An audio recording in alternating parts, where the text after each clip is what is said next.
This is John Paul Rai. I'm coming to you from Tokyo, Japan, and today I want to talk about James Franco, because as you guys probably know, whether James likes it or not, he'll be involved in the Depp vs. Heard case. And now I picked this article because this is Cinemablend, and I'm not sure if you could quite call them mainstream. I'm not sure how big they are. I think to actually be mainstream, you need the numbers to support that. However, they think they are mainstream, and they write as if they are mainstream, and their narrative plays out as if they are mainstream. So I figured it'd be interesting to see what they had to say.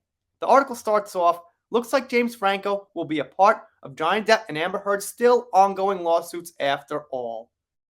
I clipped this out about 3 days ago. It's now January 17th here, so it's fairly new from this week. Amber Heard and Johnny Depp have been facing off in court for years, and now James Franco is involved.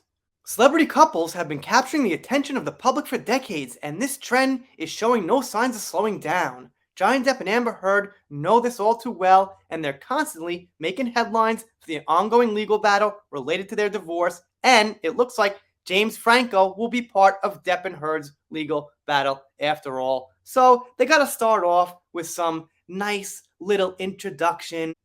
James Franco's name was first associated with the ongoing situation with Amber Heard and Johnny Depp after there were reports of him dating the Aquaman star back in 2016. And now it turns out that he's been subpoenaed in association with Depp's ongoing defamation lawsuit against his ex-partner. We'll just have to wait and see how this ultimately shakes down at the courts.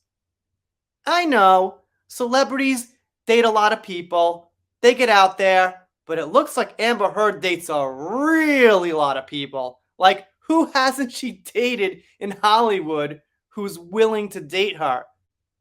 I know there are some people out there in Hollywood who haven't played Monopoly with Amber Heard, but if you get my drift, it seems like she's really tried pretty hard to get around, although she was supposedly in love with Johnny Depp. The latest update comes to us from page 6 and is sure to turn a few heads. James Franco is expected to sit in courts early this year and testify to his relationship with Amber Heard, specifically whether or not he had a relationship with her while she was still married to the Pirates of the Caribbean actor.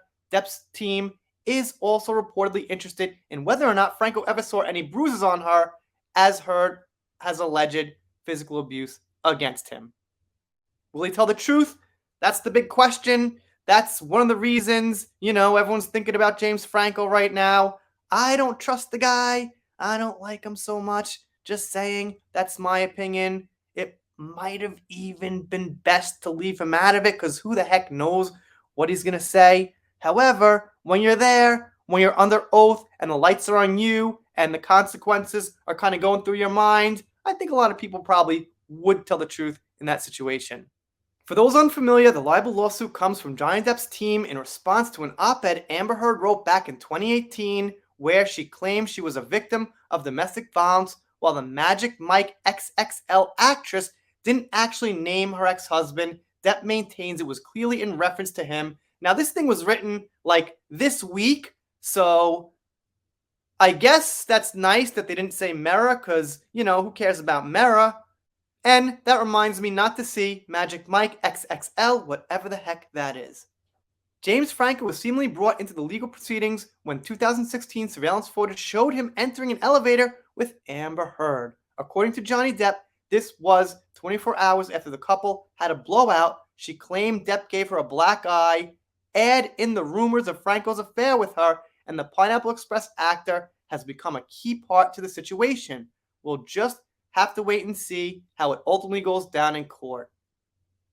I don't know. If you're like Amber Heard said, dragged through glass and brutally beaten, are you going out on dates 24 hours later, no matter what? And they go on to say here that this isn't the first time that Franco was involved in Johnny and Amber's legal entanglements, that he was mentioned on day 2 of the UK court, and Johnny said, the guy's not so trustable, basically. Then they go on to make the brilliant prediction that there's going to be more headlines and more articles written about this court case. That's the kind of silly shit you get in the mainstream. I guess because they figure the average person who doesn't really know much or care much about the case is just kind of Oh, there's going to be more headlines about this case. Wow. I guess I'll keep reading Cinemablend. Anyway, once in a while, I like to feature who was writing these articles because, you guys get an article and it's sometimes got a strong opinion, sometimes for Johnny, sometimes for Amber, but it's nice to see who was actually behind these things once in a while. This guy is named Corey. That's kind of a tough one. I'll try. Chichizola from New Jersey, double major in theater and literature, and he worked in theater in New York City. Now a weekend editor at Cinemablend. So just for the weekend, does he work all week on something else? Maybe it would be best to get somebody who's there full time on pretty much the biggest celebrity case in history, but that's just my little opinion, and that's just how I would run something like a news source if I was covering this case, which I kind of am, but this isn't exactly a news source. You guys, let me know what you think down below, doing shout outs, special thanks, things like that. That first heard, obviously, Little Momoa right now with his divorce with Lisa Bonet. It's kind of interesting to me. If you're not subscribed here and you don't subscribe, well, I guess I'll be sad. But I'll get over it. See you next time.